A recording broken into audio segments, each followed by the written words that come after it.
Welcome to part 2 of my videos tutorial. In this one we'll be using CSS to format our page, or, well, it's not really a page, much of a page, but we'll add some things to it anyway, so maybe a border to the image, some formatting on the text, that sort of thing.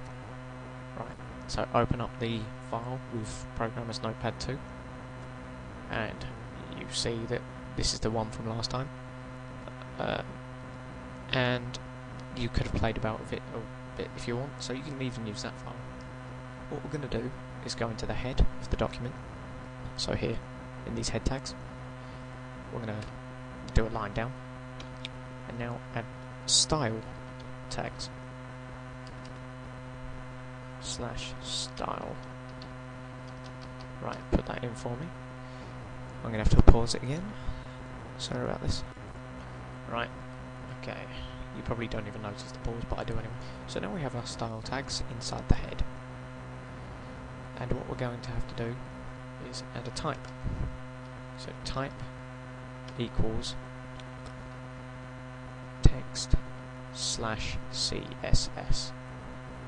This just tells the browser that this is some CSS code and you have to make it like that. What we're going to do now is write some CSS that will format our image to have a border. So we'll give our image an ID, something that we can reference to it with. ID equals my image. So now this image is called my image. You can also do it by something called class. Class equals my image. Now it has a class and an ID. They both do pretty much the same thing, except when you get further into more complicated code, then there is a small difference. I won't go into that yet. So what we'll do, we'll reference to our image by its ID. To reference to its ID, we use hash my image. Remember to keep the case the same because it's case sensitive, so my image. Now we have to put, so there's our ID in class, we have to put bracket, go 2 lines down, just to make a gap, and close it. Open, close. We have to do that. You have to open and close it. Now in here, we are going to put border, then semicolon, and then we can either choose one if you're using Dreamweaver, so thin, thick, but we're going to type it, so let's go with 3 pixels, 3px, solid, and then choose a colour. So to do the colour we do hash 000000. Hash 3 zeros means black. That's just the way it works. You have 2 numbers for red, green, blue. You're having none of all 3 colours, which creates black. Now we have to end the line by putting a semicolon, and let's save that. Now we should have a border around it. Yep, you can see we don't, but that's just an odd problem, which I should be able to fix.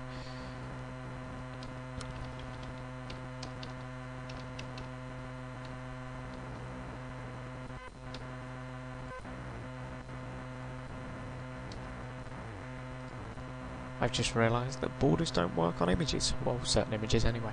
So what we're going to do instead is we're going to set its width, so we're going to make it a lot wider.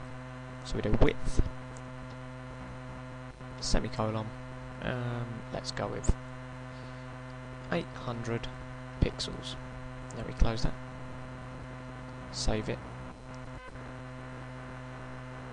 and I've just realised why it wasn't working. I was viewing the wrong page. Yours probably did. So I've just gone to the right page now, and we've set its width a lot longer, and due to it being CSS, it's cleverly loaded it and realised it's been set wider and automatically scaled its height. So it's got a lot bigger even though we've just set width. So if we set the height as well to 100, now it will have a height of 100 pixels and a width of 800 pixels. If we refresh this, it's now stretched and all horrible looking. Now that I've got the right file, why not add a border to it? So border 3px solid 0 hash 000,000. Now when we save that, we've set a border, we've set its height, we've set its width, and it's hash my image or ID my image. We'll refresh it, and look, it's got a nice little border all the way around. We've successfully ruined the Google logo.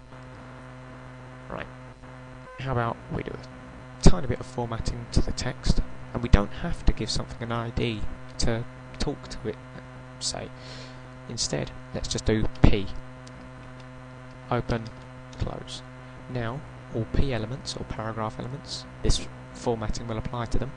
So let's set font size and 12 pixels.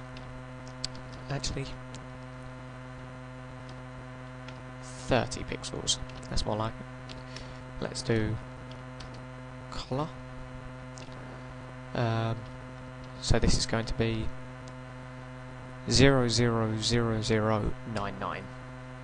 Dreamweaver does that for me, but anyone not using Dreamweaver will have to do that manually. And remember to close the line. So now we have set a colour to the text as well. Why not font?